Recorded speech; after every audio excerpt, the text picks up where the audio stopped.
We are in the work environment, we are usually a bit more formal, we're trying to keep in the professional base, and we think we do communicate differently in this professional environment than we do in the private.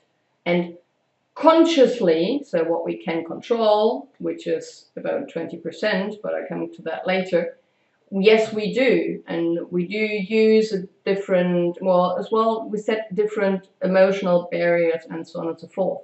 But it doesn't matter whether it's in the professional or in the private. The three rules, the same rules apply to communication. And this is established by Paul Watzlawick. He's probably one of the most known communication scientists of this entire century and the last one. So he says one cannot not communicate. Yeah. What does it mean?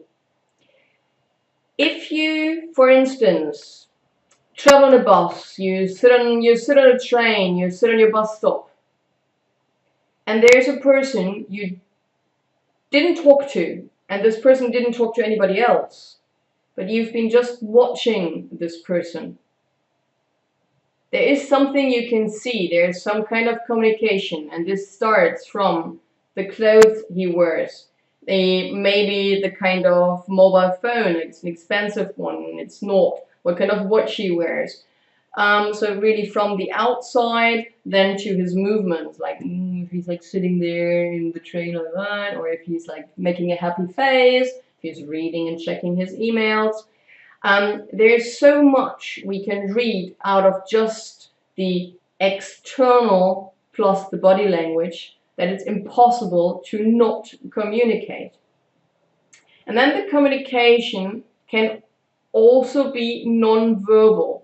This plays together with the first, because you cannot not communicate and it's non-verbal, goes towards the same direction, that you actually have, while using your voice, so the second goes more into the voice, you can well, create a little bit of more special effect, and you whisper.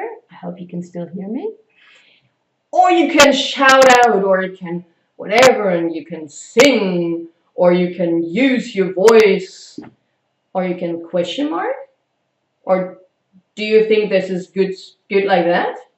So you can actually mark the same words in a different manner by a like non-verbal way. And then the third, I will come back to a little bit more into detail, that in a conversation situation, we experience our own behavior most of the time in response to the behavior of the others. So what does that mean? Sounds a bit complicated, but actually it isn't. Because if you think about an example, you just react on someone and you're really annoyed, and you could have done that otherwise, or she started, or don't talk in that tone. And what you do is you actually reply in the same tone. You just mirror, and you kind of respond to what you feel, you see, you hear, coming as a communication from the other side towards you. And that's a very important thing, because every person you talk to does the same. This person thinks that he does everything because he reacts on you.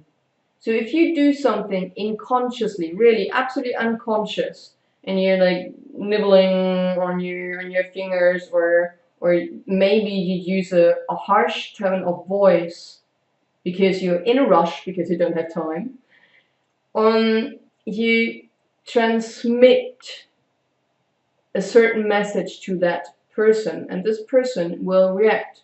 So sometimes if you get a reaction that is quite bold or maybe very loud, like, why Why are you asking me that? Because you've just asked, well, could you change the paper in the copy machine? And then the answer is, why should I do that? Maybe it's some other message in there. It's not just the wording, but it's as well the emotions, the reactions of the other person underlying it. One thing you can do, how you can improve on the spot, if you see kind of a reaction like that, ask what he did understand. Maybe I didn't express myself right.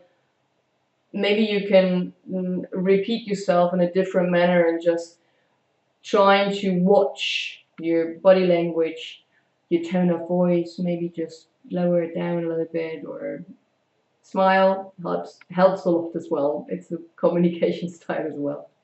So that's like an easy way to actually have well,